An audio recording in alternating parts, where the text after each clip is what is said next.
shall discuss on the topic integration of states from Goa to Nagaland. Unifying under one administration, post-partition India and the princely states were perhaps the most task-facing of the political leadership of India. In colonial India, nearly 40% of the territory was occupied by 56 small and large states ruled by the princes who enjoyed varied degrees of autonomy under the system of British paramountcy. In 1947, the future of the princely state once the British left India became a matter of concern. With great skill and masterful diplomacy and using both persuasion and pressure, Sardar Vallabhbhai Patel succeeded in integrating the hundreds of princely states with the Indian Union in two stages.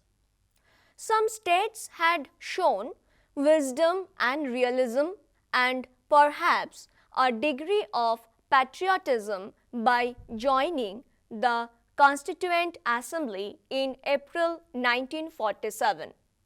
But the majority of princes had stayed away, and a few, such of those of Travancore, Bhopal and Hyderabad, publicly announced their desire to claim an independent status. On 27 June 1947, Sardar Patel assumed additional charge of the newly created States Department with V.P. Menon as its secretary. Patel's first step to appeal to the princes whose territories fell inside India to accede to the Indian Union in three subjects which affected the common interest of the country, namely foreign relations, defense and communications.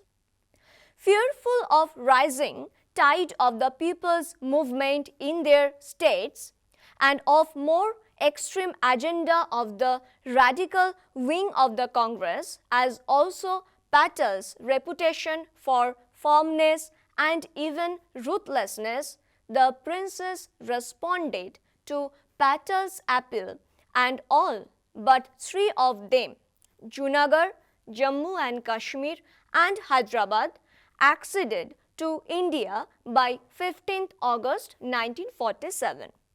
By the end of the 1948, however, the three recalcitrant states too were forced to fall in time.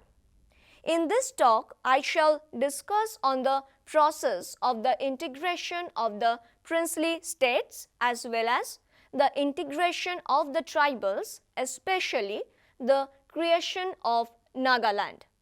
Now the question is that how did Junagadh and Jammu and Kashmir accede to Indian Union after independence?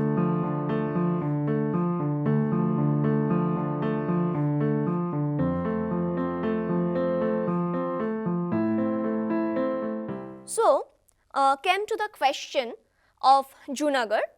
Junagadh was a small state on the coast of Saurashtra, surrounded by Indian territory and therefore without any geographical contiguity with Pakistan.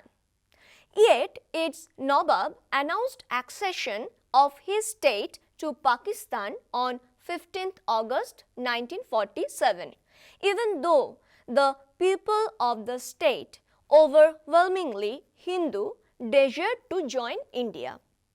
It was therefore not surprising that in Junagagh's case, Nehru and Patel agreed that the final voyage, like any other such case, for example Kashmir or Hyderabad, should be that of the people as ascertained through a plebiscite. Going against this approach, Pakistan accepted Junagadh's accession. On the other hand, we find that the people of the state would not accept the ruler's decision. So, they organized a popular movement, forced the Nawab to flee, and established a provisional government.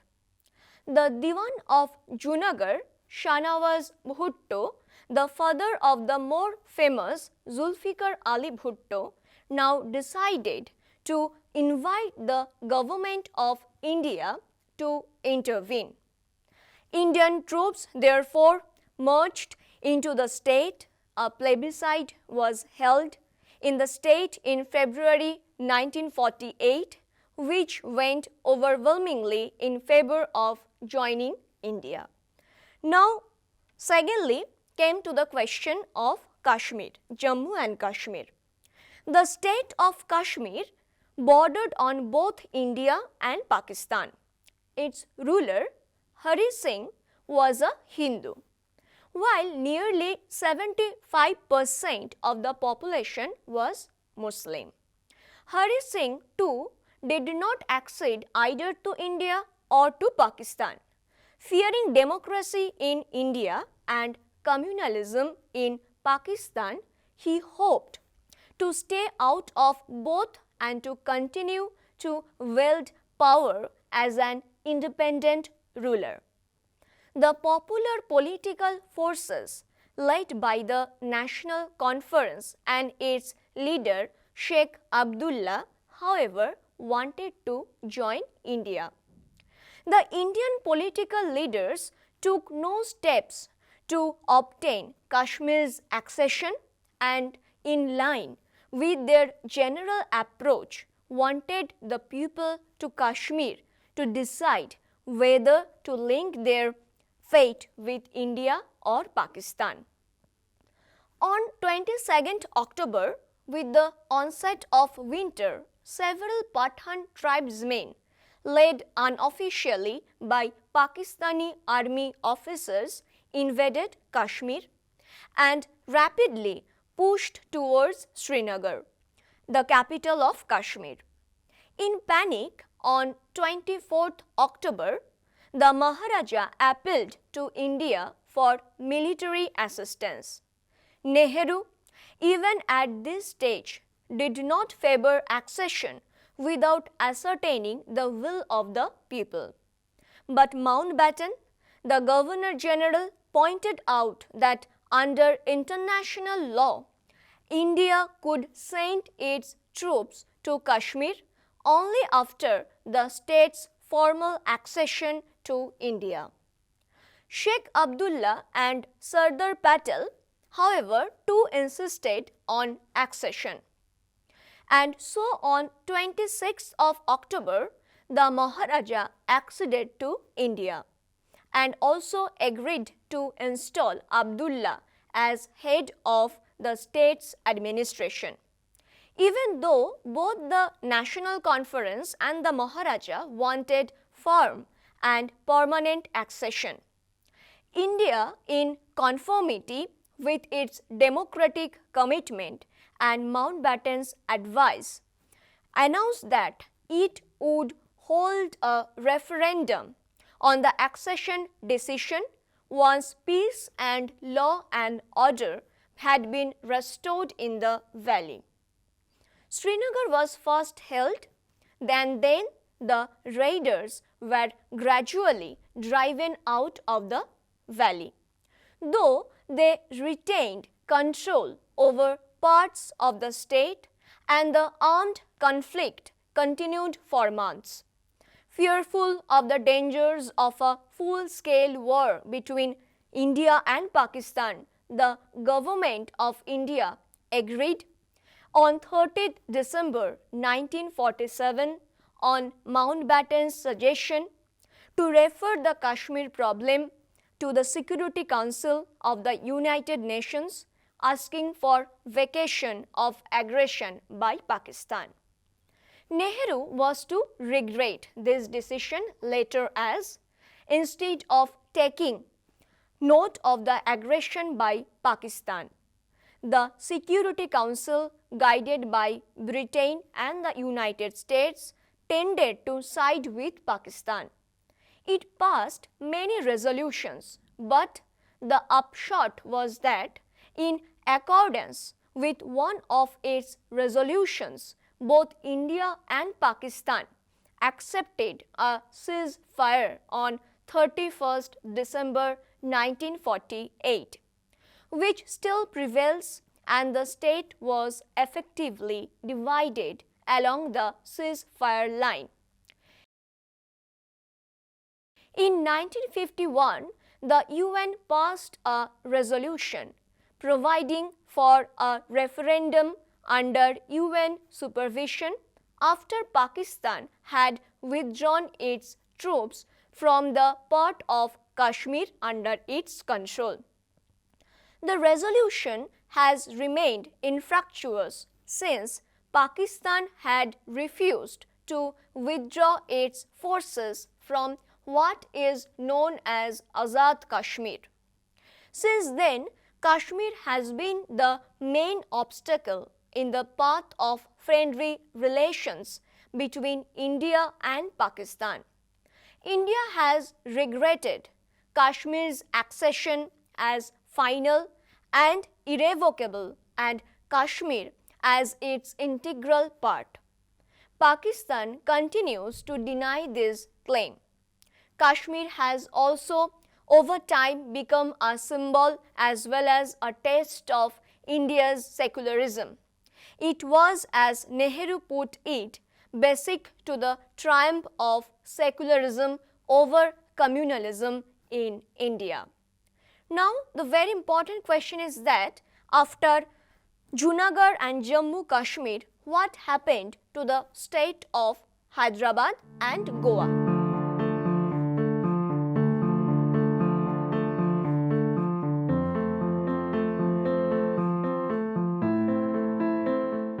I have already discussed about the accession of Junagadh, Jammu and Kashmir. Now I will turn my focus on the accession of the state of Hyderabad.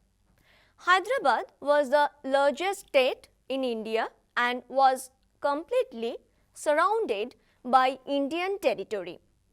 The Nizam of Hyderabad was the third Indian ruler who did not accede to India before 15 August 1947. Instead, he claimed an independent status and, encouraged by Pakistan, began to expand his armed forces. In November 1947, the Government of India signed a standstill agreement with the Nizam, hoping that while the negotiations proceeded, the latter would introduce representative government in the state, making the task of merger easier. But the Nizam had other plans. In the meanwhile, we find that three other political developments took place within the state of Hyderabad. There was rapid growth with official help of the militant Muslim communal organization Ittihad al-Muslimin and its paramilitary wing, the Rajakars. Then, on 7th August 1947, the Hyderabad State Congress launched a powerful satyagraha movement to force democratization on the Nizam. As a result of attacks by the Rajakars and repression by the state authorities, thousands of people fled the state and took shelter in temporary camps in Indian territory. The State Congress-led movement now took to arms. By then, a powerful communist-led peasant struggle had developed in the Telangana region of the state from the latter half of the 1946. By June 1948, Sardar Patel was getting impatient as the negotiations with the Nizam dragged on. Finally, on 13 September 1948, the Indian army moved into Hyderabad. The Nizam surrendered after 3 days and acceded to the Indian Union in November. The government of India decided to be generous and not to punish the Nizam. He was retained as formal ruler of the state or its Raj Pramukh, was given a privy purse of 5 million rupees and permitted to keep most of his immense wealth. With the accession of Hyderabad to Indian territory, the merger of princely states with the Indian Union was completed, and the government of India's writ ran all over the land.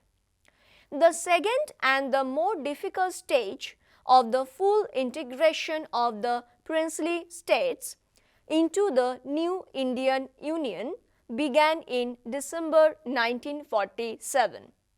Once again, Sardar Patel moved with speed, completing the process within 1 year. Smaller states were either merged with the neighboring states or merged together to form centrally administered areas.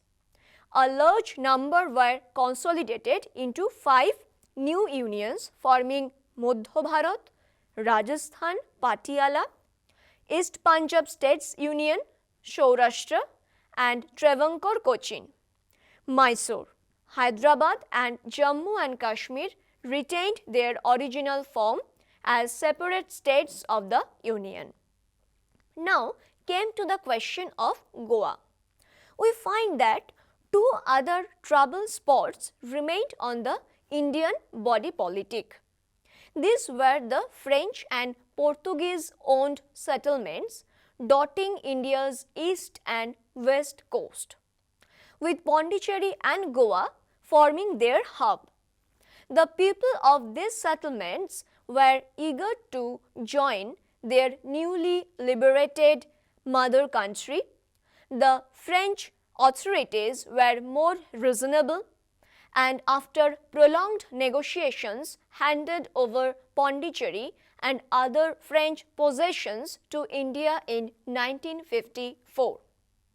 But the Portuguese were determined to stay on, especially as Portugal's NATO's allies, Britain and the USA, were willing to support this defined attitude. The government of India, being committed to a policy of settling disputes between nations by peaceful means, was not willing to take military steps to liberate Goa and other Portuguese colonies.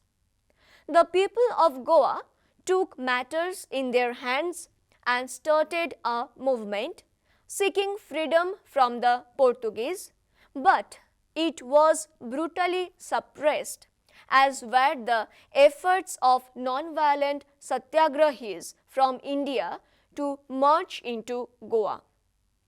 In the end, after waiting patiently for international opinion to put pressure on Portugal, Nehru ordered Indian troops to march to Goa on the night of 17 December 1961. The Governor-General of Goa immediately surrendered without a fight, and the territorial and political integration of India was completed, even though it had taken over 14 years to do so. Now, the question is that how was the process of transition of statehood in the case of Nagaland?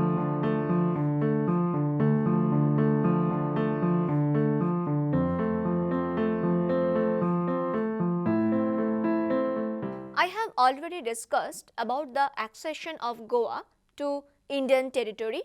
Now, I will focus on the topic about the integration of the tribal people, especially focus on the creation of the Nagaland. We find that the task of integrating the tribal people into the mainstream was extremely complex, given the varied conditions under which they live in different parts of the country and their different languages and distinct cultures. The transition to statehood in the case of Mizoram, Meghalaya, Manipur, Tripura, Arunachal Pradesh were quite smooth. But trouble arose in the case of Nagaland, where secessionist and insurrectionary movements developed. The British had isolated the Nagas from the rest of the country and left them more or less undisturbed, though Christian missionary activity was permitted, and which had led to the growth of a small educated stratum. Immediately after independence, the Government of India followed a policy of integrating the Naga areas with the state of Assam and India as a whole. A section of the Naga leadership, however, opposed such integration and rose in rebellion under the leadership of A.Z. Fizo, demanding separation from India and complete independence. They were encouraged in this move by some of the British officials and missionaries. In 1955, these separatist Nagas declared the formation of an independent government and the launching of a violent insurrection. The Government of India responded with a two-track policy in line with Jawaharlal Nehru's wider approach towards the tribal people. On the other hand, the Government of India made it clear that it would firmly oppose the secessionist demand for the independence of Naga areas and would not tolerate recourse to violence. Towards a violent secessionist movement, it would firmly follow a policy of suppression and non-negotiation. On the other hand, Nehru realized that while strong and quick military action would make it clear that the rebels were in a no-win situation, total physical suppression was neither possible nor desirable, for the objective had to be the conciliation and winning over the Naga people.